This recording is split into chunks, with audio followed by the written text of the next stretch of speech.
Hello, welcome to another lesson from my new course on networking fundamentals. The first module of this course will teach you everything you need to understand how data flows through the internet.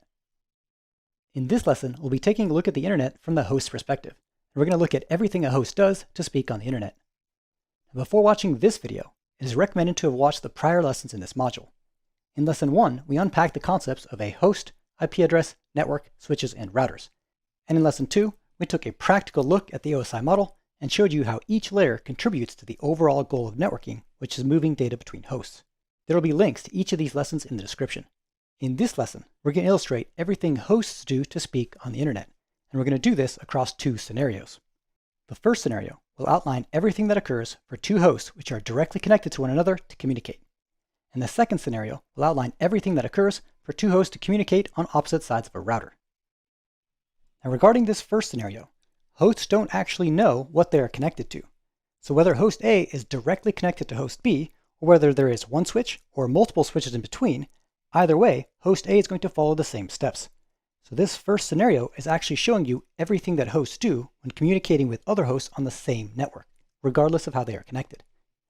And regarding that second scenario, hosts also don't know whether what they are trying to speak to is on the other side of one router, or multiple routers, or on opposite sides of the internet. So again, we'll remove all the extra variables to keep it simple, which will tell us exactly what a host does to speak to any other host on a foreign network. These two scenarios will illustrate 100% of the communication that occurs on the internet from the perspective of each host. Now we're going to be doing this in two parts. In part 1, in this video, we'll show you all the steps hosts take to communicate to other hosts on the same network. And in part 2, in the next video, we'll show you how it changes if you add a router to the mix. That being said, let's jump right into it with our first illustration. So here we have two hosts, and these two hosts are directly connected to each other. Now they don't know that, so what they're going to be doing is identical if there were hubs or switches in the mix. Now both of these hosts have a NIC, which this wire is physically connected to, which means both of these hosts have a MAC address. I'm providing only the first 4 digits of each host's MAC address to conserve screen real estate. Moreover, both of these hosts have IP addresses and subnet masks. We defined earlier in this module that IP addresses serves as the identity of each host. We didn't yet give you a definition for a subnet mask, but a subnet mask essentially tells you the size of a particular network. Now, this is all done through a process known as subnetting, and we're not going to be covering subnetting in this module. If you're interested in learning subnetting, go and check out the free videos we've created at subnetipv4.com. Host A has some data it needs to send to host B. Now from the network perspective, we don't know or care what that data is. It's just a bunch of ones and zeros that needs to go from host A to host B.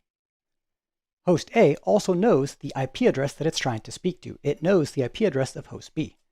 Now how it knows that is somewhat outside the scope of this video, but the simplest explanation is maybe the user of host A jumped on the command prompt and typed ping 1011.33. This provided the IP address to host A that needs to receive this data. Alternatively, maybe host A acquired the IP address of host B through DNS. DNS is a protocol which converts a domain name into an IP address. For example, when you jump on your web browser and type in practicalnetworking.net, DNS is what's going to turn this domain name into an IP address that your computer can send a web request to. One way or another, host A is going to use something like this in order to know the IP address that it's trying to send the data to. Moreover, host A also knows that the IP address that it's trying to speak to is on host A's own IP network. Host A will do this by looking at its own IP address and comparing it to its own subnet mask to determine how many other IP addresses are on the same network. Now all this again is done through subnetting, which we won't be covering in this module. For now, just take my word for it that host A knows that 10.133 is on the same IP network of host A. If you want to learn more about subnetting, however, feel free to check out the free videos at subnetipv4.com. Either way, since host A knows the IP address of who it's trying to speak to, it's able to create the layer 3 header to attach to this data. This layer 3 header is going to serve the function of end-to-end delivery. Therefore, it's going to include a source IP address of whoever is sending the data, in this case host A, and a destination IP address of whoever's meant to receive the data. Now, of course, layer 3 cannot interact with a wire. For that, we need layer 2. So host A next needs to add a layer 2 header to this packet. The problem that host A does not know host B's MAC address. If we look back at our example of how host A knew host B's IP address, many of you have used the ping command, and I imagine all of you have typed in ping and then an IP address. But notice you never typed in ping, an IP address, and a MAC address. You only provided the IP address to the computer. The computer figured out the MAC address on its own, and that's exactly what host A is going to have to do. Host A is going to have to use the Address Resolution Protocol, or ARP, to resolve host B's MAC address. This, in fact, is exactly the purpose of ARP. ARP is meant to link a layer 3 address to a particular layer 2 address. So let me show you how that works. Host A needs to use ARP to resolve the target IP address's MAC address, meaning that MAC address right there. What it's going to do is shoot out an ARP request. This ARP request is going to ask for the MAC address which is associated with a particular target IP address. In this case, the IP address we are trying to resolve, 10.1.1.33. Moreover, this ARP request is going to include the sender's MAC address. Host A is going to include its own IP address and MAC address in the request itself. This will be useful so that host B can respond directly to host A later on. Now notice that the ARP request included a layer 2 header. This layer 2 header is meant to take the ARP payload and get it delivered to host B. But that layer 2 header does not have a destination MAC address of B's MAC address. If host A knew host B's MAC address, it wouldn't have to do ARP to begin with and could just populate the MAC address in this layer 2 header from the very beginning. Instead, this layer 2 header is sent as a broadcast, meaning it's sent to everybody on the network. What that means is that it has a destination MAC address of all Fs.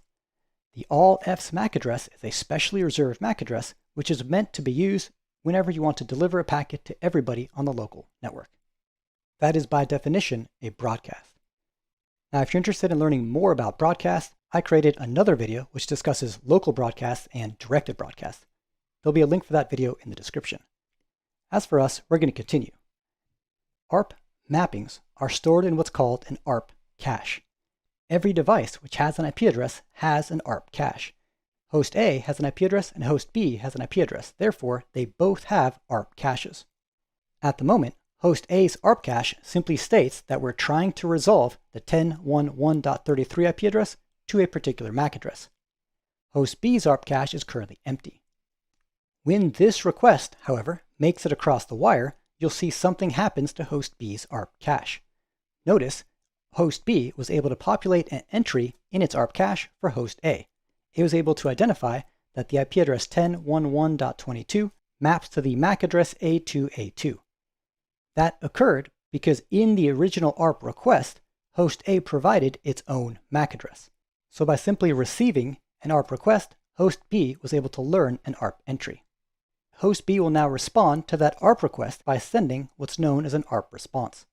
That ARP response will include the mapping that host A was trying to resolve, specifically the IP address 10.1.1.33 and the MAC address that owns it. This ARP response is sent unicast, meaning directly back to host A. Since host B knows host A's MAC address, it can create the layer 2 header which will take the ARP response directly to host A and not have to interrupt everybody on the wire by using a broadcast. Either way, when that ARP response arrives on host A is able to create the ARP mapping that was listed in the ARP response. Now, host A has everything it needs to complete the layer 2 header for the data it was initially trying to send to host B. The layer 2 header is going to include a source MAC address of host A's MAC address and a destination MAC address of host B's MAC address. This layer 2 header will accomplish the goal of hop-to-hop delivery, which finally lets this data be sent to host B. Upon arriving to host B will discard the layer 2 header. Again, the whole purpose of that header was to get the packet from this NIC to this NIC. It did so successfully and can now happily retire in header heaven. Next, host B will discard the layer 3 header. Again, the only purpose of that header was to get this data from host A to host B, and it did that successfully and can therefore also retire in header heaven. And finally, the application on host B can process the data that it just received. So that is what is required to get some data from host A to host B. Now, presumably host B is going to have a response, meaning it's going to have some ones and zeros it's going to have to send to host A. But the good news is host B has all the necessary information in order to respond much quicker than it initially took. Host B knows who it's trying to communicate, so it's able to create the layer 3 header with a source IP address of host B and a destination IP address of host A. And since host B's ARP cache is already populated, it's able to create a layer 2 header that includes its own MAC address as the source and host A's MAC address as the destination, which it knows because it's stored in its ARP cache. In fact, any further data exchange between these two hosts now happens very easily, because both hosts have everything they need in order to create the layer 3 and layer 2 headers successfully. And that wraps up our lesson on everything hosts do to speak to another host on the same network. The key takeaways of this lesson is understanding all the steps a host takes when speaking to another host on the same network, understanding that those steps are the same regardless on whether there are switches or hubs in between the two hosts, and finally understanding ARP and how it works and how it links a layer 3 address to a layer 2 address. In the next video, we're going to add a router between these two hosts to show you how these steps change. This will illustrate everything a host does to speak to another host on a foreign network. But that wraps up this video. I hope you enjoyed this video. I want to thank you for watching, and I'll see you in the next video as we unpack how hosts communicate through a router. Hey YouTube, I hope you enjoyed that free lesson from my new course on networking fundamentals. I'll be releasing the entire first module for free here on YouTube. I want this course to be the ultimate networking fundamentals course, and since I'm still scoping out the outline, you could have a say in what topics will be covered. Let me know in the comments below what subjects you want included in this course. Otherwise, remember to like and subscribe. And of course, if you learned something from this video, the best way to thank me is to share this video. It's a small act of gratitude, but one I appreciate greatly. I hope you enjoyed this lesson. I want to thank you for watching, and we'll see you in the next one.